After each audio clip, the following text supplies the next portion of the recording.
Yang beli sampai kalangan institusi, kalangan artis. Artis. Kalau artis nih nggak mau, dia saya Langsung pakai adik ketemu kandung sama pun iya. sama masnya sendiri. Iya. Oke. Langsung antar ke apartemen. Intip nih ya kan. Kalau bukan gua nggak mau buka.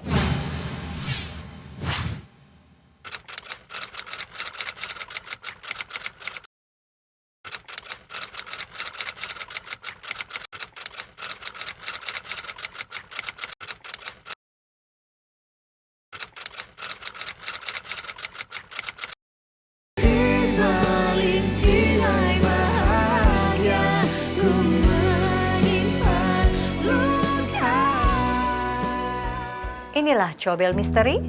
Dan di sini kita akan selalu mengungkap kisah nyata yang menginspirasi. Saya Joe Richard. Saya Audi Bella, Dan tamu kita kali ini adalah seorang mantan pengguna narkoba, mantan bandar, ya, dan juga seorang residivis. dan beliau adalah seorang karyawan. Jadi sekarang sudah aktif menjadi seorang karyawan. Baiklah, silakan Audi Bella. Oke, apakah Anda bersedia untuk face off or face on? Face on. Anda yakin? Yakin. Oke. Face on. Oke, sekarang silakan perkenalkan dirimu. Nama gua Muhammad Andri. Panggilan gua Andri. Gua karyawan dari salah satu perusahaan swasta di Jakarta.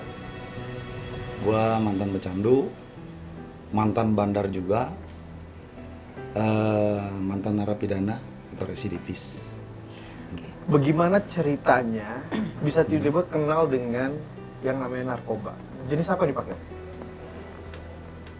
Jenis sabu-sabu. Oke. Lebih Cuma ke itu? sabu-sabu. Dominan ke sabu-sabu. Tapi ada barang-barang lain Ada untuk sebagian. yang dipakai. Oke. Jadi cerita nih ya, pengalaman masa silam nih. 20 tahun yang lalu kurang lebihnya. Gue masih kelas 1 SMA, kurang lebih sih ingat gue. Itu dari profil gue juga, gue broken home ya. Jadi kurang terarah, gue harus nongkrong di mana, harus ada di mana. Ya cuman apesnya gue dulu, gue ada di lingkungan yang, lagi marak-maraknya narkoba nih. Jadi rasa ingin tahu gue juga tinggi untuk, itu apa sih, gitu kan. Terus didukung lagi sama lingkungan gue, ayo coba, gitu kan. Gue coba di situ. Dulu kan maraknya begini, kalau belum pakai narkoba nih belum ganteng, belum keren katanya gitu kan. Dan lo kejebak itu? Ya, kejebak di situ. Coba, akhirnya berkelanjutan, tahu efeknya, tahu enaknya, terus efek sabu kan lebih aktif segala macam. Sampai terus berlanjut sampai lulus SMA, sampai gua kerja pun masih konsumsi. Dan Itu dari SMA kelas 1? iya, Itu waktu yang lama loh, kelas 1, kelas 2, kelas 3, nggak ada yang curiga? Orang tua nggak curiga, keluarga nggak curiga, lingkungan nggak curiga? curiga sih nggak, mungkin karena gua broken jadi mungkin ada kecuekan di dalam rumah atau gimana gitu. Itu faktor dari gua begitu sih. Oke. Dan gue pakai narkoba nih awalnya beli Oke, boleh. Pertama kali tuh udah langsung beli? langsung, ajak PT-PT lah bahasanya, patungan lah sama teman-teman. Ya, pertama kali sih nggak gratis karena lingkungan tersebut memang di tengah-tengah lingkungan narkoba ya, yang teman-teman pakai semua gitu kan. Terus coba, akhirnya beraniin diri, punya duit ya kan, minta duitnya sama orang tua nih buat patungan segala macam, Bilangnya buat apa? buat jajan. Bilang bersuara. Iya, ngebohong gitulah. Terus PT-PT ngerasain segala macam. Beli. Terus ini beberapa tahun kemudian ya, kok gue make beli terus nih, ya kan? Gimana caranya gue Menghasilkan. tapi nggak beli, Oh, Gratisan. gitu ya? Make tapi nggak beli. Dan gue nggak keluar duit, nggak rugi, tapi gue happy, gue bisa nikmatin barang itu, gue bisa ngerasain nikmatnya kayak gitu kan. Berlanjut tuh gue nyoba jadi bandar pada saat itu. Sudah lulus sekolah ya, berapa jarak lama dari pertama pakai sampai dengan akhirnya jadi bandar itu? Itu berapa tahun kira-kira? Kurang lebih 5 tahunan. Oh, 5 tahun. Jadi lulus sekolah, 3 tahun. itu kan SD, SMP, SMA SMA. kelas 1, kelas 2, kelas 3, 1 tahun make, tahun kedua make setelah lulus, tahun berikutnya baru. Iya. Itu nggak ada reaksi apa-apa di badan? Cuma reaksi kalau sabu ini kan memang kita Aktif dipacu doang untuk gitu katanya. aktif. Jadi pada saat itu sih saya berpikir efeknya ini, wih, dapat hal positif nih, gitu loh. Aktif, terus gue bisa kerja, menghasilkan uang. Padahal uangnya muter-muter ke situ juga. Dapat uang beli narkoba, dapat uang beli narkoba. Gue coba ganti ritme nih. Gimana sih biar nggak begitu? Karena gue gajian juga apa sih habis buat itu aja. Akhirnya gue putusin. Di mindset gue gajian gue beli nih. Dulu kalau nggak salah marang-marangnya di komplek Ambon. Itu kan prostitusi narkoba terbesar se Asia Tenggara ya, yang gue ketahui. Gue beli di situ pakai uang gaji gue. Terus gue coba beli per sekian gram. Terus gue coba promo lah ke temen-temen dulu yang ngajak gue.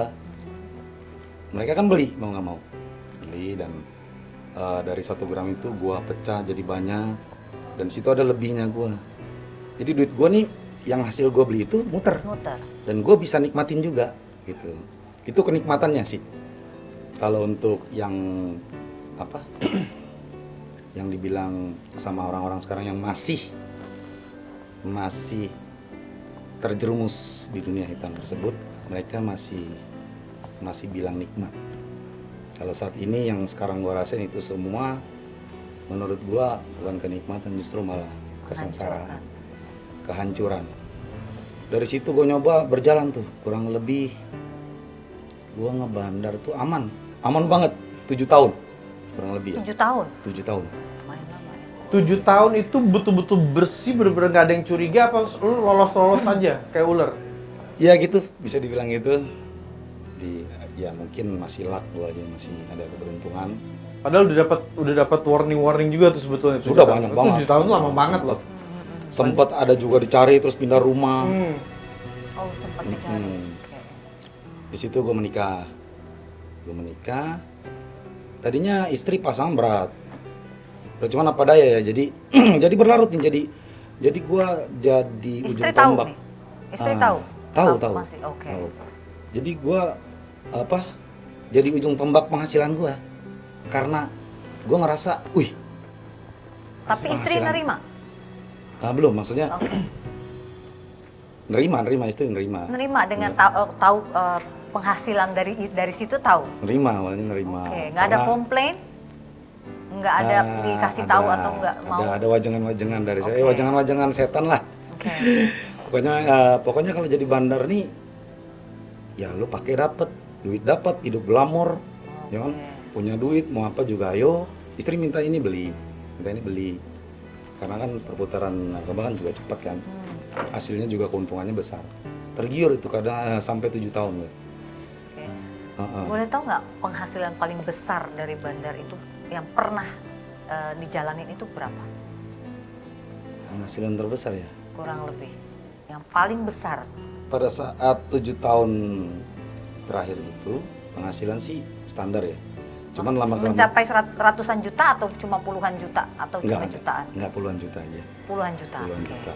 Jadi saya bertambah nih, gue bertambah dari yang tadinya gue aja 5 gram, dari keuntungan gue manage lagi, nambah 10 gram, nambah lagi 20 gram terus. Dan akhirnya sampai gue punya konsumen tuh yang sekali beli gede. Gitu.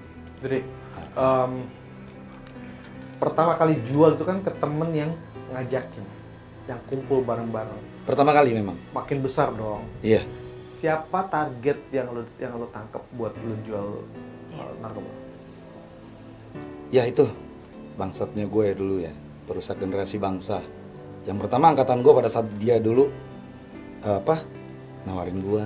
Terus sekarang gue jual nih, gue punya nih. Selepas itu gue ngasih anak-anak yang masih pada pakai seragam pada saat gue dulu gitu loh. Yang masih polos. Masih polos. Memang mangsanya orang-orang yang belum paham dengan itu ya. Iya. Apa Karena yang ada di pikiran lo saat itu? yang ada di pikiran gue happy, dapat duit, ngerusak. Ya gitu-gitu Lo aja. nggak pikir sama sekali mental mereka ketika mereka jadi seorang pecandu, terus keluarga jadi korban, masa depan mereka hancur? Enggak sama sekali. Yang gue pikir pada saat itu ya, lu bakalan jadi kayak gue, hidup senang, happy, nggak ada yang ngatur, gue punya duit. Tapi Gua memang realitinya happy atau enggak? happy memang sabu itu kan mengarahnya ke situ sih, karena dia jenis narkoba yang upper ya, jadi kita tinggi, terus giat, happy, bawaan diri itu happy terus. Oke. Sebagian orang ketika menggunakan itu ada rasa paranoid juga. Lu ngerasain itu juga? Itu kenapa gue pilih sabu. Jadi jenis narkoba yang ya gele, putau, gue udah pernah nyoba obat-obatan. Jadi yang cocok di badan gue kayaknya sabu nih pada saat itu. Gue ngerasain nikmatnya. Cocok gimana sih? Cocok di badan itu. Ketemu chemistry-nya nih. Ketimbang gele, terus pedau males, terus putau juga. Dia kan downer. Jadi kita pedau. Gue milih sabu karena upper. Pada saat itu gue belum kenal ekstasi ya, belum kenal ini segala macam. Berlanjut nih. Di itu gue menikah, istri tahu. Terus gue ngalamin masa enak banget tuh. Gue punya istri, terus punya anak, tetap masih jadi bandar. Statusnya pada saat itu bandar plus pemakai. Oke. Iya. Ya gue berlanjut, kenapa gue ngerasa, wih, kok yang beli makin banyak gitu kan? Makin berkembang nih usaha gue nih, gitu kan? Yang beli sampai kalangan institusi, kalangan artis, Oh my God. Institusi, ada PNS segala macam sampai ke situ. Artis 2-3 orang. 2-3 Kenal. orang Artis itu komedian. langsung atau perantara orang? Langsung. Kalau artis nih nggak mau, dia saya Langsung pakai ketemu adik kandung sama pun iya. sama masnya sendiri? Iya. Oke. Langsung antar ke apartemen. Diintip nih ya kan. Kalau bukan gua nggak mau buka. Tapi kalau gua dibuka. Ya memang dunia narkoba kan karena memang nganter ya, karena nganter. nganter. Oke. Masih eksis artis. Mau disebutkan? Masih. Masih sampai sekarang masih pernah terjerat Kalau- kasus narkoba artisnya? Kalau masih enggaknya sebagian ada yang masih, sebagian nggak tahu lost contact. Karena pada saat itu kan gua ketangkep. Hilang kontak segala macam sih. Ini masih berlanjut di cerita gua yang apa? Lu nih dagang narkoba punya segalanya. Menurut gua pada saat itu, padahal sih aduh parah. Setelah gua tahu begini ya, penyesalan yang sangat tinggi dan gua ngerasa gitu loh. Gua dulu amit-amit gitu loh. Terus akhirnya pecah nih. Pecah gua bom waktu ya, bom waktu. Meledak, dang. Digerebek rumah. Itu biasa di gerbeknya itu ada yang lo feeling ada yang ngasih tahu atau memang lo pernah ke gap sendiri tapi baru digerebek saat itu atau gimana? Sampai sekarang belum ngejawab sih. Oke. Karena jadi nggak tahu tuh ya. pada kondisi digerebek itu kan kita panik ya. Jadi rancu nih di pikiran. Jadi pada saat itu tuh gua apa ya? Menafsir. Ya dari masyarakat, ya dari pembeli gua, Oh, oke. iya dari teman deket gua, campur aduk. Itu belum terjawab misterinya. Oke. Gitu. Ya gua nggak mau sujon juga Ya. setelah gua tahu gitu kan. Itu Terus, hal yang paling menurut gua pukulan keras di apa ya? Di masa lalu gua. Gua digerebek di depan anak istri gua. Istri nangis nih. Cuman dia mungkin berpikir dalam hatinya, gue juga yang ngizinin. Tapi dia nggak terima kenyataannya nih. Terus anak gue yang kecil juga bilang, kok Abi diikat katanya. Itu gue lemes dari ujung rambut sampai ujung kaki nih. Antara terima dan nggak terima, tapi gue harus terima konsekuensinya gitu kan. Ini bom waktu gue udah meledak nih. Anak gue waktu itu umur 2 tahun, baru-baru bisa ngomong, sedang lucu-lucunya deh. Itu sampai gue lemes, nggak bisa diajak jalan sama polisi nih, sampai lemes karena anak gue, kok Abi diikat katanya gitu kan. Terus istri gue yang nangis gitu kan. pukulan keras banget di situ. Gue bicara sama diri gue sendiri, apa iya ini titik dari gue ini harus apa ya, harus ngaca nih, inilah yang lu terima harusnya gitu loh, karena lu udah bermain api nih gitu. Lanjut cerita, gue jalanin gue jalanin sampai beberapa tahun gue menyendiri di dalam bui. Itu pukulan keras banget Bang Jo, Kak Bella, luar biasa. Istri gue juga gue tinggalin itu sebatang kara kan, karena gue orang rantau juga. Dia pas besok pertama kali di polsek tuh, Bi, aku gimana ya sama anak-anak, kedepannya harus gimana. Gue pasrah pada saat itu. Ini kesalahan gue. Kalau gue kelamaan, lu pilih jalan hidup lu selanjutnya. Gue ikhlas, karena ini kesalahan gue. Yang gue ada di benak gue sampai pikiran gue di dalam kamar tuh, ya Allah, mereka gimana ya nyambung hidupnya gitu loh. Anak gue harus gimana nanti. Dan gue belum tahu nih gue kena berapa nih hukuman gue. Disitulah kebuka pikiran gue. Gue harus mendekatkan diri sama Tuhan. Pikiran mohon ampun belum ada pada saat itu, belum. Cuman yang gue minta sama Tuhan, ya Allah, jaga keluarga kecil saya di luar, karena tanpa saya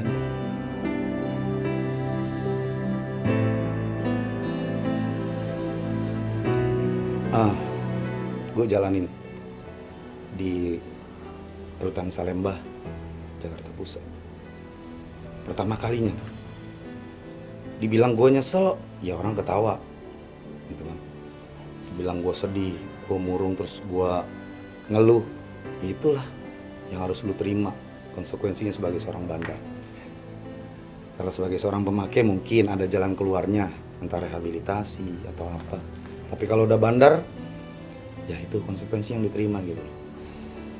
Pahit banget gue jalan di penjara, karena memang gue nggak ada koneksi, nggak ada apa, sebatang kara.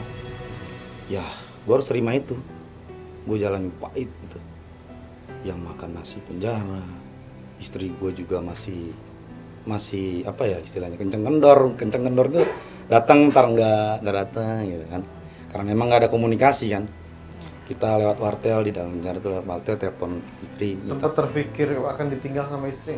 Sempat. Jadi pertama kali yang di polsek tadi gue bilang, gue ikhlas kalau lu harus gimana di kedepannya nanti jalanin hidup lu gitu kan. Tapi istri tetap tunggu ya? Alhamdulillah. Atau sempat ada ucapan dari istri bahwa akan meninggal? Sempat. Jadi gini, di dalam penjara ini ya, buat lu pada yang di luar ya, yang masih pada begitulah. Sumpah, penjara ini luar biasa. Ya makanya ada filosofi nerakanya di dunia. Karena di situ pahit manisnya kita pahitnya manisnya nggak ada ya, pahitnya kita dalam hidup. Pahit apa sih selain jauh dari anak, dari istri, kepikiran anak nggak bisa makan, istri nggak bisa makan, sepahit apa yang paling lu rasain sehingga harus ketemu titik balik?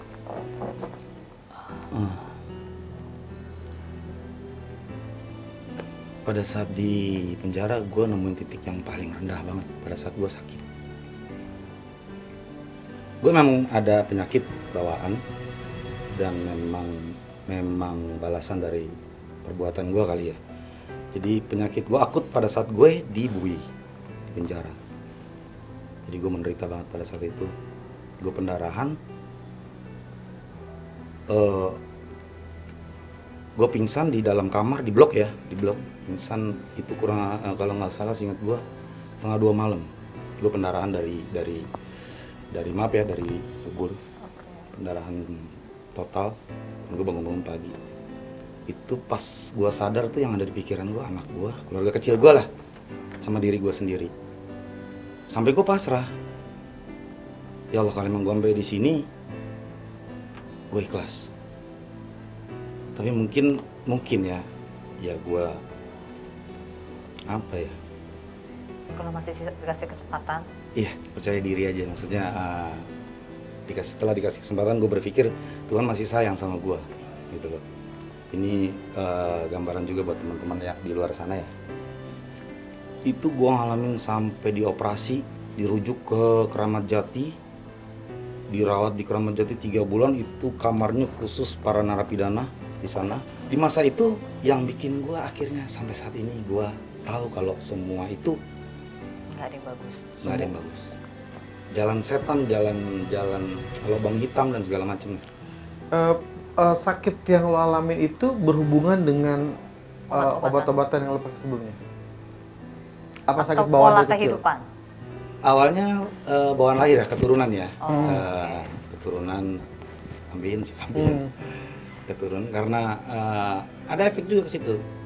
Terlalu banyak pakai sabu kan panas perut. Iya. Kita nggak makan, nggak tidur, stamina berkurang gitu kan. Nah, akutnya pas gue di penjara dan nggak konsumsi. Jadi efek dari gue dulu make itu baru pecah pada saat gue di dalam bui, mungkin bereaksi ya. Ya gue kurang tahu lah, itulah yang gue alamin pada saat itu. Gue kambuh, harus operasi, dirujuk ke Keramat Jati. Dan itu istri, keluarga belum tahu ya. Taunya setelah gue 3 hari di Keramat Jati baru dikabarin. Nah 3 hari itu gue ngebatin, mental gue jatuh banget, gue pasrah karena transfusi darah juga kan, karena gue banyak buang darah kan. Jadi kanan kiri, sini infus, sini transfusi darah, di sini stres. Jadi campur aduk nih. Begitu anak istri gue datang, sedikit ada kayak ada apa ya, cakra gitu, asik cakra. Kayak ada Ada kekuatan energi sih, baru ya, gitu itu ya. sih alami ya. Pasti semua begitu. Seneng banget istri datang gitu. Cuman tetap ini pukulan berat gitu kan. Di samping biaya segala macam kan. Singkat cerita balik lagi setelah sembuh. Jadi masih ada tuh cobaan-cobaan yang apa ya pada saat itu. Dulu kan gue belum melihat kalau itu cobaan ya. Pulang dari operasi segala macam sembuh, balik lagi ke tempat asal, adalah satu konflik lah, biasa lah, laki-laki yang di penjara ya, ada aja konflik. Terus gue berantem, masuk sel tindakan, mungkin bahasa ininya selti itu aslinya sel tindakan namanya, bukan sel tikus. Tapi Iya. yang orang sebut tuh kayak sel tikus Sel ya. tikus, karena kecil mungkin ya. Ah. Iya, gue dapet cobaan itu, masalah sepele, cuman karena kita tekanan batin, stres ya. Jadi segala macam hal yang kecil aja jadi besar di sana tuh. Nah kalau Itu udah- case-nya Mas sendiri apa tuh pemicunya? Uang sih. Oh, oke. Iya, pinjam uang terus nggak ganti segala macam lah itulah. Terus gue emosi karena tekanan batin juga, depresi gue juga. Gue naik sel tindakan. Penjaranya dalam penjara, ukuran 2x3 di situ. Itu lebih lagi. Ditambah lagi pukulan keras gue di situ. Berapa lama itu? Kurang lebih 8 bulan pada saat itu. 8 bulan terus. 8 bulan. Salah Mungkin- banget berarti. Oke. Berantemnya sih lebih sampai parah sih berantemnya, makanya gua naik situnya tuh sampai 8 bulan tuh karena mungkin ada korban sampai terluka, biasanya sih gitu. Luka parah? Kalau berantem doang pukul-pukulan terus ini paling sebulan 2 bulan. Sampai luka parah gitu? Iya maaf, kayak ada pertumpahan darah lah Oh, gitu, cuman masih selamat. Selti ini tempat yang ditakuti nih bagi para napi, karena memang penjaranya dalam penjara. Sebelum naik Selti ya dikasih shock terapi dulu nih sama para petugas gitu kan. Memang rulesnya gitu kan. Pahit deh pokoknya.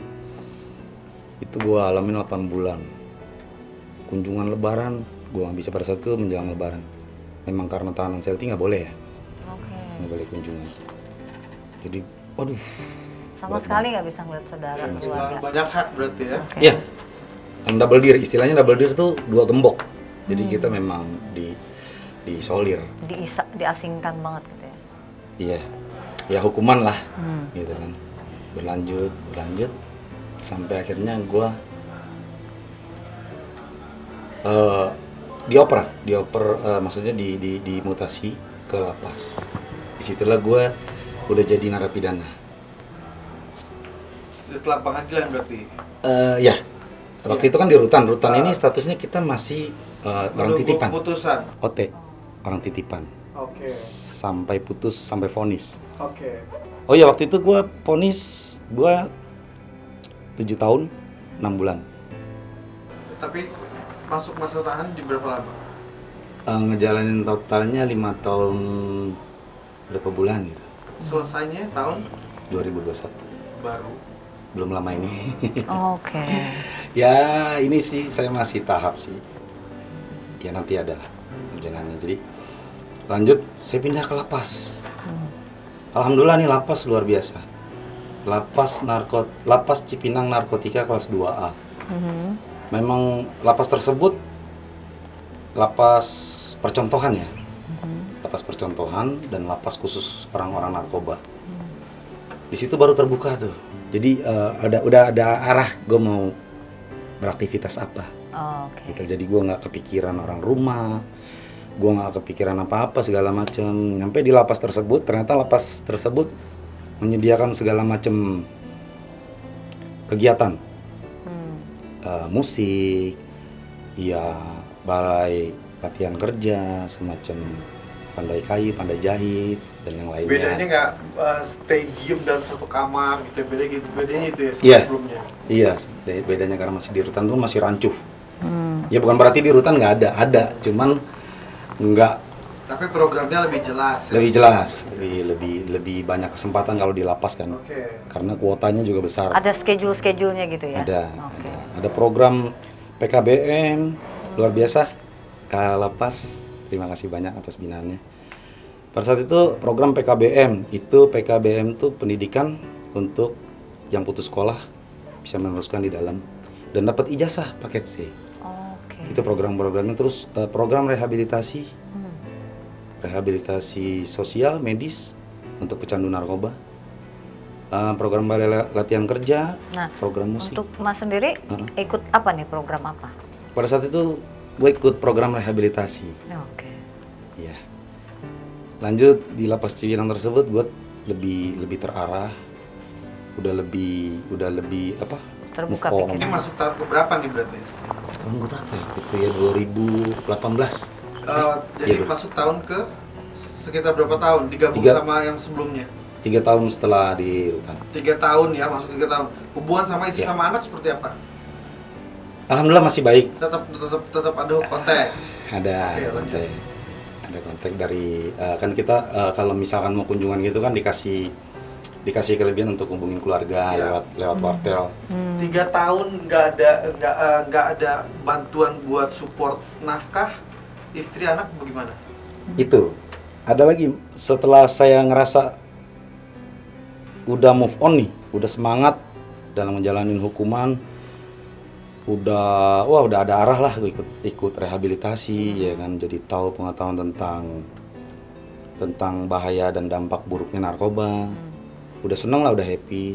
Di pertengahan menjelang kebebasan ada lagi cobaan ya kan.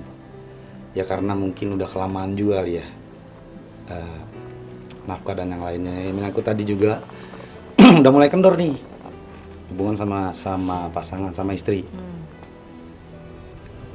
Yang dengar kabar lah ya. Kalau gue sih prinsipnya kalau gue belum melihat mata kepala sendiri, gue masih tanaman kepercayaan. Oke. Gitu. Ada Jadi, kabar-kabar tidak baik gitu ya? ya makanya alhamdulillah gue juga, jadi gue accept-nya itu positive thinking. Penerimaan gue.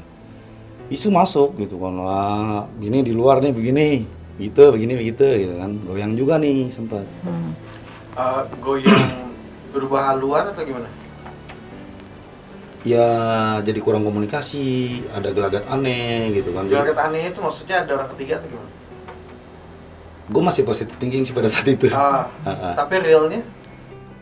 Realnya sempat ada deket, dan gue tetap jadi orang yang besar hati karena ini semua sebuah kesalahan gue nggak bisa nyalain dia gitu kan. Yang pertama gue nggak bisa nafkain 4 tahun lamanya setelah gue ngejalanin tersebut. Gue nggak bisa kasih lahir batin, biologis dan yang lainnya. Jadi menurut gue ya udah terlalu diambil lu pusing. berhak gitu. Sakit sih, sakit. Ini pukulan keras Tapi terakhir. ikhlas, lu ikhlas gitu. Kalau misalkan itu benar adanya gitu, lo Ikhlas. merasa ikhlas. Ikhlas. Sama pasrah. Pasrah apa ikhlas? Ikhlas. Pasrah sih, kalau pasrah kan beda ya. Ikhlas karena yang tadi gue bilang. Iya, karena itu adalah Emang semua ikhlas dari kalau dia lu. diambil orang. Kalau pasrah konsepnya beda loh. Kalau pasrah tuh adalah ya udah kita emang nggak bisa bikin apa-apa. Diambil ya udah. Bisa kayaknya nyampur deh. Ada juga di Ya, situ gue nggak bisa pasrah tapi ngapa-ngapain. Ikhlas mau gimana karena mungkin menurut lo itu adalah sebuah perjalanan yang harus lo terima gitu. Iya. Karena dari hasil Mungkin yang ya tetap ikhlas ya karena kehilangan anak dan istri.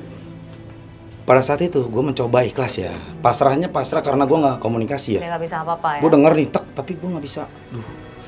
Aduh besok kayak gue mau ngubungin nih gitu kan, pengen tahu nih. Enak banget pesan. Aduh batin banget. Kalau mungkin lain orang yang ngalamin beberapa kisah cobaan dalam hidupnya di dalam bui, orang lain mungkin udah bunuh diri. Banyak sih, banyak Panjo. Banyak Pada Kamila. saat itu pada saat ada isu-isu ada orang ketiga dari istri segala macam, perlakuan dia ke ada yang berbeda nggak? Ada, Oh, ada. Makanya saya ngerasa gitu kan, dan saya juga sempat sampaikan juga ke dia kalau gua nih salah gitu kan. Ya udahlah, gua terima walaupun pahit. hampir bubar juga, Oke. tapi kekuatan komunikasi ya sama kekuatan doa memang nggak ada duanya ya.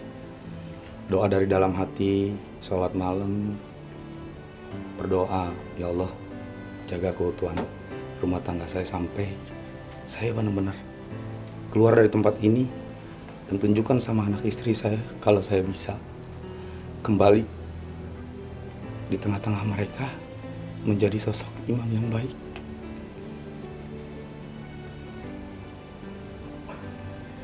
Jadi sosok panutan, seorang ayah, seorang suami yang menafkahi dengan hasil yang halal. Gue berdoa gitu. Masya Allah, doa gue dijabah.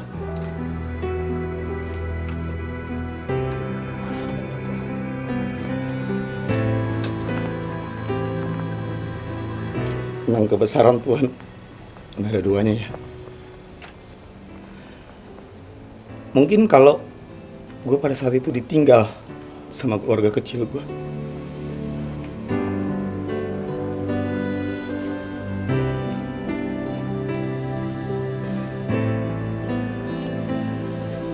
mungkin gue kayak yang lain ya, gantung diri. Karena di saat kita lagi move on, kita lagi semangat nih mau berubah nih, cobaan terakhir itu yang paling pahit. Pelajaran buat teman-teman semua di luar juga. Kalau pada saat posisi gue itu, mungkin dulu orang teman-teman semua ya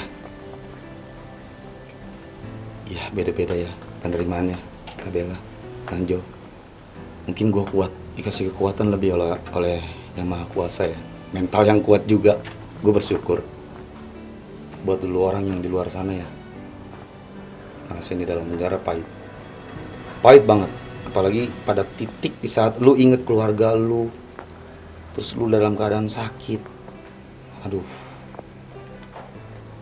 cuma punya Tuhan ya. Ya gue bersyukur, sangat bersyukur banget. Pada saat itu ya gue berdoa sempat malu nih, Tonjo.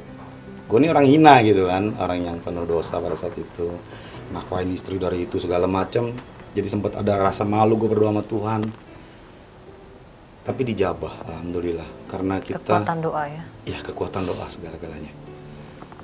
Nggak sekali pada saat itu, memang gue terus pada saat udah mulai ada gelagat aneh dari istri, udah mulai goncang rumah tangga gue, karena gue juga kelamaan kan. Ya gue pasrah sama Allah, berdoa terus. Ditutup juga dengan kegiatan yang rehabilitasi tadi. Alhamdulillah, terima kasih Lapas Narkotika kelas 2 Jakarta sudah ngebina saya, mempercayai saya untuk sebagai koordinator program rehabilitasi pada saat itu di lapas tersebut. Jadi saya banyak pelajaran juga tentang rehabilitasi, tentang dampak buruknya narkoba, sampai dampak jangka panjangnya eh, terhadap saya gitu kan. Terima kasih sekali lagi Bapak Kalapas. Semoga kedepannya juga tumbuh dan ada sebagian kecil dari para mantan narapidana yang mengerti kalau yang lo jalan ini salah. Oke, Dre. Ya, Kira-kira menurut lo ya, ini kalau gue sih ngeliat lo vibe positif, bagus banget gitu ya. Ada nggak sih orang yang akhirnya masuk ke dalam sel terus jadi ngerasa bahwa kan ada juga tuh yang katanya keluar, wah gue malah makin jadi nih malah. Apakah betul ada pelajaran yang bisa lo tangkep ketika lo dimasukin ke dalam sel? ya. Jadi itu kenapa gua nggak setelah bebas gitu gua berkecimpung lagi atau apa? Karena gua dapat pelajaran dari program tersebut. Dampak jangka panjangnya nih, dampak jangka panjangnya nih seorang adiksi. Gua mempelajari tentang adiksi. Jadi gua orang jangki, pecandu narkoba nih disebutnya adiksi, Tonjo. Kayak Bella. Ini sharing ya. Adiksi ini penyakit yang ada pada seorang pecandu narkoba karena kerusakan jaringan otak dan itu tidak bisa disembuhkan. Do you feel something ya? Tapi masih ada semangat nih, masih bisa dipulihkan. Oke. Ya, itu yang dapat banget di diri gue nih pada saat itu ya. Jadi gue untuk pas ke depannya itu karena udah mendarah daging kali ya, karena gue juga memimpin program itu 1 tahun lebih ya menjelang. Jadi keluar. memang mimpin ya di Iya. lapas itu. Oke, Iya, alhamdulillah. luar biasa. Berprestasi ya. di Iya. dalam. Ya, Iya. karena kan kalau nggak berprestasi nggak mungkin dikasih kesempatan itu ya. Iya. Ya dapat remisi juga. Gue mimpin rehabilitasi sosial itu dengan anggota 1.400 Oh, Masya Allah. peserta. Jadi saya yang mimpin kegiatan setiap harinya, Senin sampai Sabtu, Minggu siesta. Pokoknya Ada, penyuluhan terus tuh ya. iya, masuk kelas, bikin circle dan yang lainnya. Tapi efeknya banyak yang bisa diikutin Om, dari semua yang ada di situ untuk jadi positif gitu. Kalau itu sih tergantung dari individunya ya. Iya, tapi so far yang udah lo jalanin, ada nggak kira-kira lo bisa lihat nih orang ini kayaknya ada beberapa lah yang akhirnya gara-gara ikut penyuluhan dengan gue gitu kasarnya mereka agak berubah gitu. Ada. Ada ya? Ada. Oke. Bahkan lebih banyak. Kalau untuk persentase kurang lebih 70%. Oh, oke, berarti 30%-nya masih habit lah, masih ya Ya. gitulah. Mungkin dia masih muda juga, masih labil segala macam. Kebetulan juga gue kan pas keluar penjara itu udah umur ya.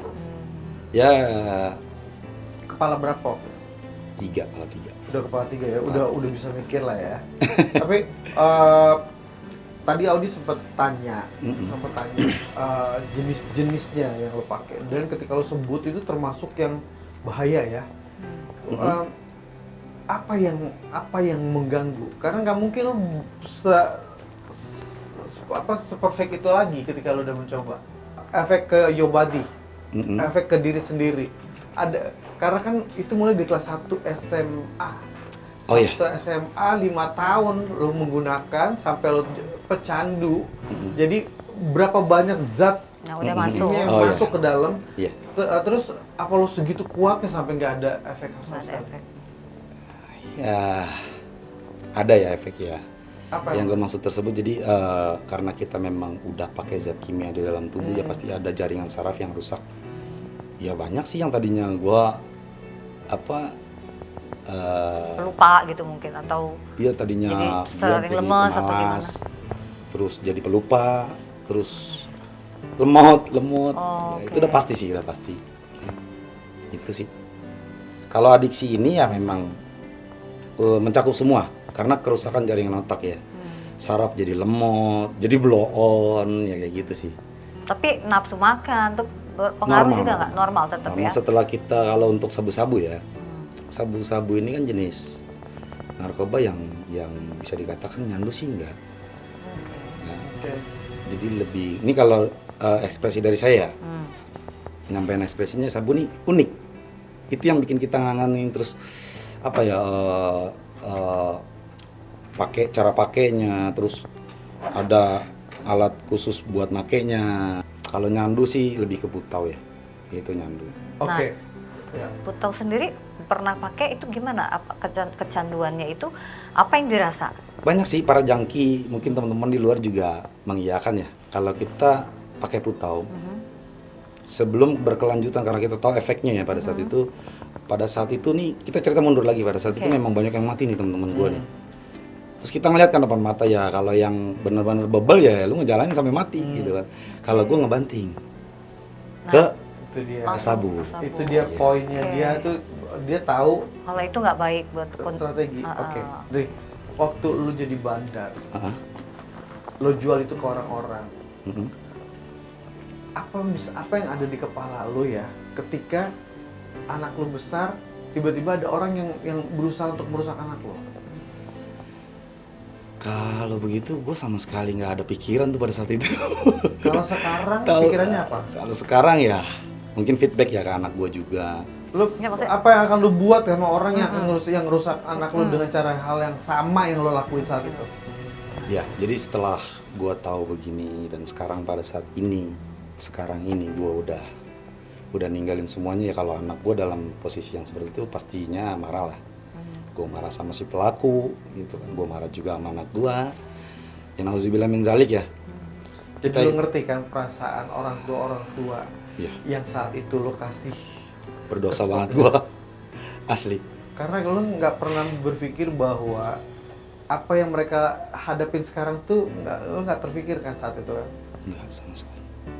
Mungkin mereka dalam posisi jadi orang yang terbuang, mungkin mereka akhirnya selesai hidupnya cuma gara-gara apa yang udah lu tawarkan. Ada juga sebagian dari gue juga, gara-gara gue juga mereka akhirnya ketangkep ngejalanin juga dan mati ada juga.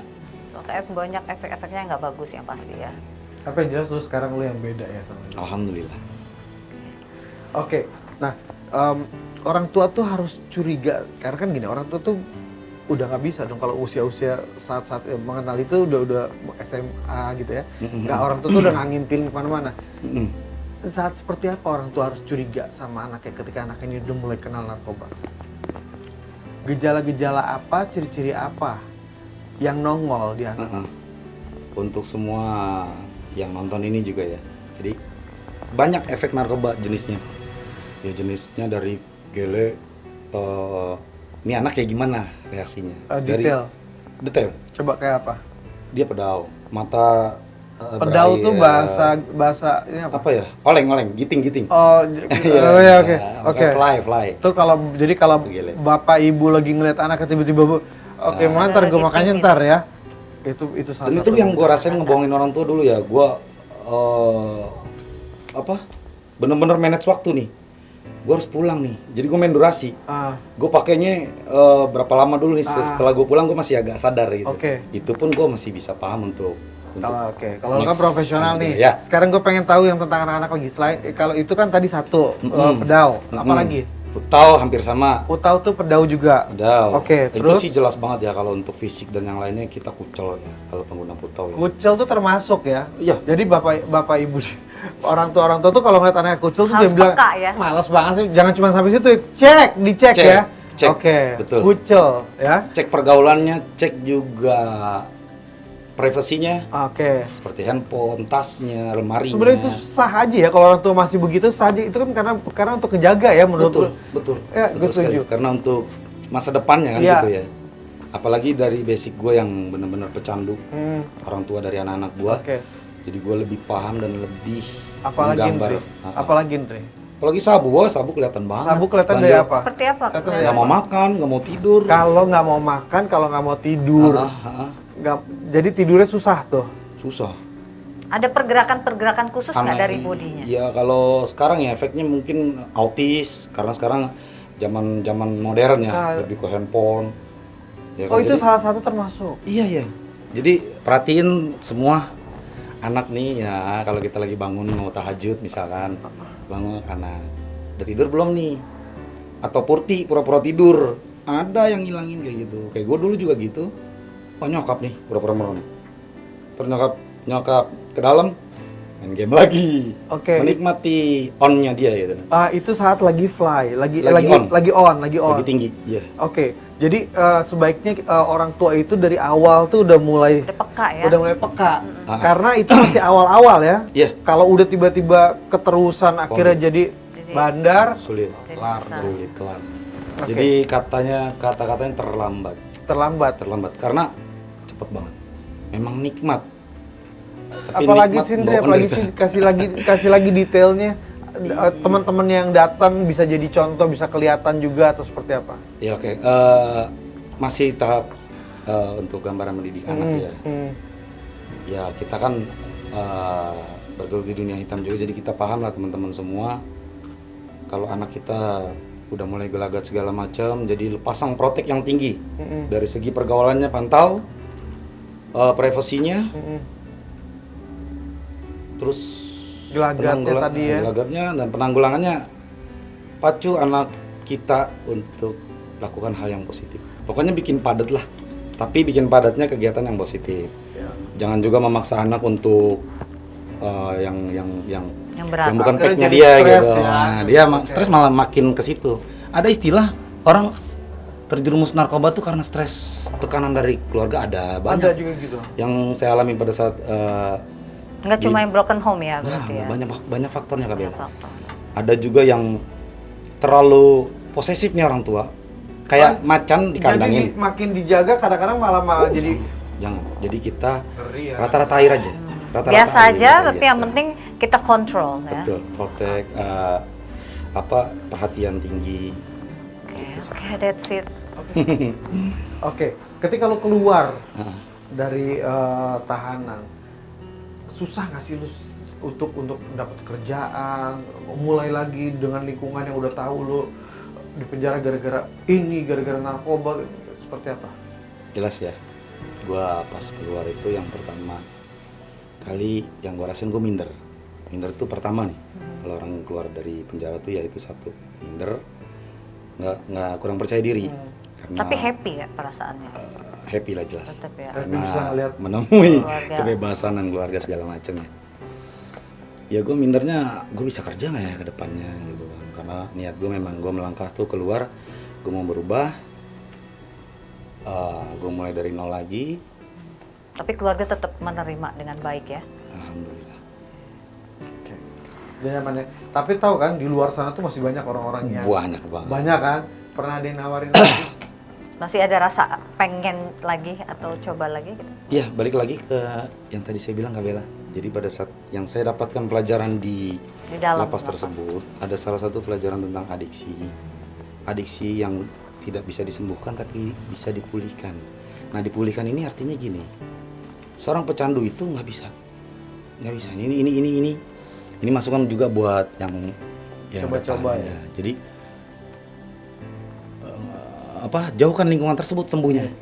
Ingat, bagus kan jauhkan dari lingkungan, karena kalau kadang-kadang kita suka gini, udah deh kita ngertiin aja dia ini, tapi sebetulnya yang paling betul adalah seperti apa? Jauhkan atau seperti apa? Jauhkan, karena lingkungan faktor utama. Jadi adiksi itu kenapa bisa dibilang kita tidak bisa disembuhkan tapi bisa pulih. Pulihnya jauhkan lingkungan tersebut, lakukan kegiatan yang positif, mendekat kepada Yang Tuhan, jalanin ibadah dan kehidupan normal. Itu otomatis sembuh, pulih. Tapi kalau kita di tengah jalan ketemu lagi, ya itu yang dibilang adiksi. Jauhkan. Saya nggak percaya, gue nggak percaya kalau orang benar-benar dibilang tobat, terus gue berhenti. Di sini gue bilang juga ngewakilin semua teman-teman, gue nggak munafik. Karena gue paham adiksi ini ya kita nih nggak bisa sembuh, tapi bisa pulih. Pulihnya gimana? Jauhin lingkungan tersebut. Kalau nggak mencoba untuk bilang sama mereka bahwa ini salah, apa lu biarkan aja dia, ya sudahlah. Di situ berbenturan ya. Berbenturannya gini, gue takut gue ngomong dikira ngeguruin gitu kan. Gue nggak ngomong kasihan juga gitu kan. Tapi untuk gue sampein ke orang yang gue temuin tersebut ya paling nggak gue say hello lah. Kalau Tapi untuk pernah ya? pernah ketemu melakukan pernah. itu, Jadi oke. bukan berarti gue ngilang Masa dari bodoh. mereka atau gimana. Jadi tanamkan di diri ya ngejauh. Ngejauh ini banyak caranya. Ya tetap tegur sapa, Tapi ada batasannya ya. Nah, ada batasan. Di media sosial juga, ayolah. Udah lama nih lu, aduh nggak ada udah gini. Waduh, gue ada pengajian nih, kayak gitu kan. Itu kan yang sulit banget ditolak tuh mereka kan gitu. Itu sih. Oke, Andri. Ya. Pada saat lo keluar Heeh. bebas, kan sulit tuh untuk tadi lu sempat cerita lu mau mulai lagi dari awal, apakah orang sempat bisa nerima lu apa enggak? Dan minder, ya. Minder. Nah, ini kita bicara tentang keuangan, ekonomi. Lo harus mulai lagi dari nol. Sempet gak sih terpikir, wah jadi bandar tuh dulu enak nih gitu. Jadi kan gampang, uang yang sangat gampang. Iya, Terpikir apa enggak? Mau mengulangi lagi. Alhamdulillah ya kalau buat diri gue sendiri ya pada saat gue melangkah keluar itu untuk ke situ bukannya ini ya. Jadi pribadi gue nggak sama sekali sih. Jadi Kenapa nggak sama sekali? Iya, gue berpikir ke belakang tadi. Karena itu gue bisa jadi ada di tempat tersebut. Jadi kenikmatan lah, hidup glamor karena ngerasain uangnya. Nah terus kenapa gue keluar? Kan dengan ekonomi lemah nih pada saat itu ya. Karena gue keluar belum kerja. Istri juga pasti terasa terbebani karena gue belum dapat penghasilan gitu kan. Itu udah gue bentengi dengan beberapa tahun kebelakang sebelum kebebasan gue bentengi dengan hal yang positif, dengan kedekatan sama Tuhan, ibadah. Ya, dari edukasi di tempat Iya, lapas gitu ya. edukasi dari Ya, program. pengaruh berarti ya. Pengaruh besar, pengaruh sekali. Walaupun nih nanti misalkan let's say ada yang menawarkan yang lebih dahsyat dari yang sebelumnya dengan yang kondisi lebih big money, itu ada nggak hasrat untuk coba-coba lagi untuk bisa dapetin ekonomi yang lebih? Enggak. Berarti Dengan totally not. Yes. Dengan lantang saya Gaji lo menjawab. ya.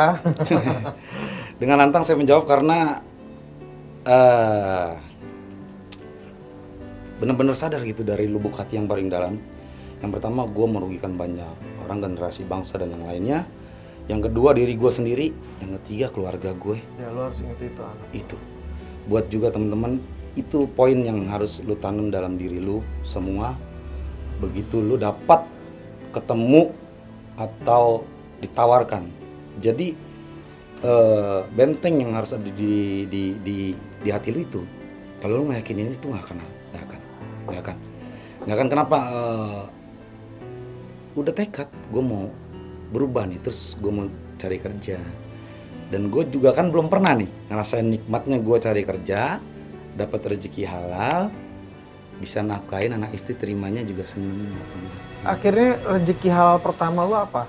Lu bisa kerja bagaimana? Alhamdulillah gue kerja di salah satu perusahaan swasta di bidang distributor. Diterima aman. Pertama kali pada saat keluar. 3 bulan dari setelah lapas. keluar, alhamdulillah gue kerja. Seneng banget, anak gue seneng, istri gue seneng. Gimana rasanya lu bisa ngasih nafkah secara Sumpah halal? itu nggak bisa diucapkan dengan kata-kata, karena dalam hidup gue setelah gue lulus sekolah ya emang bengal banget gue. Jadi itu gue banget baru ngerasain yang namanya gue megang duit tuh bener-bener keringet, ya kan, halal banget deh. Gue harus ke lapangan, sales rokok pada saat itu gue harus satu hari 50 warung yang harus datengin gitu kan. Gue jalani, istri gue juga bangga, dan akhirnya dia ngerasa nggak sia-sia gue nungguin lu 6 tahun lamanya gitu kan. Masya Allah. Anak juga bangga. Yang tadinya anak nih ada kurang deket, yang tadinya deket banget kan, anak perempuan ya, lebih dekat ke bapak harusnya ya. Pada saat itu hilang, dan lama-kelamaan gue benahi itu semua, alhamdulillah deket lagi sama gue, dan ya dikit-dikit minta apa-apaan gitu ke abinya. Jadi semuanya udah kembali normal ya. Alhamdulillah. Walaupun gajinya lebih kecil daripada pemasukan Tapi yang pertama ya. nikmatnya luar biasa. Luar biasa. Itu pas terima gaji pertama tuh di tanggal 1 itu, gue ngerasa nih gue paling ganteng, paling keren, paling berharga. Gue pakai mahkota penuh dengan berlian di hadapan anak istri gue ya, bukan umum ya. Itu yang gue rasain. Kalau dulu kan gue di mata anak bini gue sampah banget, sampai bener-bener bini gue ikutin jerumusin, tadinya kurang setuju nih, cuman gua otak-otaknya namanya kita pengaruh narkoba ya, Iya. segala macam cara nih. Tadi Ya, gue Nami, sempat pikir bini lu kenapa diem aja, ternyata elunya ya. guanya yang Ada doktrin elunya ya. untuk lu setuju nih kalau gua jadi bandar, kan lu juga ya enak. Lu mau beli apa gitu kan gitu. Tetap lu harus selalu benar saat itu. Itulah. Ya jadi ya itulah pengalaman dari semuanya sih. Pelajaran hidup yang sangat berharga. Ini udah jelas nyata di kehidupan gue. Ya mungkin teman-teman semua di luar yang melihat gambaran ini mudah-mudahan juga bisa terinspirasi ya dari jalannya gue. Bisa meninggalkan, bisa berusaha untuk menjadi yang lebih baik di tengah masyarakat, bahkan di tengah keluarga kita juga. Oke, nothing is easy in life. That's the life. Ya, Oke. jadi, Mau apa lagi? Ada yang mau di-share? Tuh. ya untuk semua teman-teman gua yang masih itu ya, secara nggak langsung narkoba nih memberhentikan lu secara paksa dengan 3 hal. Kemiskinan, miskin semiskin-miskinnya, cacat mental, mati. Itu pesan gue buat teman-teman. Buat semuanya sih. Ya, jadi narkoba memaksa lu untuk berhenti dengan 3 hal itu. Miskin, menderita. Apa yang lu mau sampaikan sama orang yang pernah lu tawarkan? Ya, gue cuman bisa kasih pelajaran hidup tentang diri gue sendiri. Mungkin teman-teman yang dulu juga gue kasih atau gue rusak ya hidupnya ya. Mungkin dulu pada juga nonton ini juga. Ya gue minta maaf yang sebesar-besarnya juga. Tapi lu ambil pelajaran dari apa yang gue ceritakan tadi. Mungkin sebelum lu ngalamin seperti gue, mudah-mudahan lu juga bisa berubah di start, berubah di awal, daripada lu harus ngalamin seperti gua gitu. Katakan tidak untuk narkoba. Oke. Oke, dan terima kasih Andri Sama-sama, udah mau Bang. sharing sama kita. Sama-sama. Udah kasih tips buat semuanya. Sama-sama kali ya. Setiap hidup manusia pasti akan mengalami ujian yang berbeda-beda. Dan kita sebagai manusia kalau kita ditinggalkan sama siapapun orang kita sayang, jangan pernah merasa sendiri. Karena apa? Karena masih ada Tuhan yang akan selalu menemani kita. So jangan menyerah karena kita nggak sendiri. Dan jangan pernah kegagalan menjadi penghambat untuk masa depan. Saya Joe Richard, Saya Udi Bella. sampai jumpa lagi. Bye-bye. Hancur di segala masa dalam kepedihan. Dunia ini terasa gelap, walaupun banyak mereka ku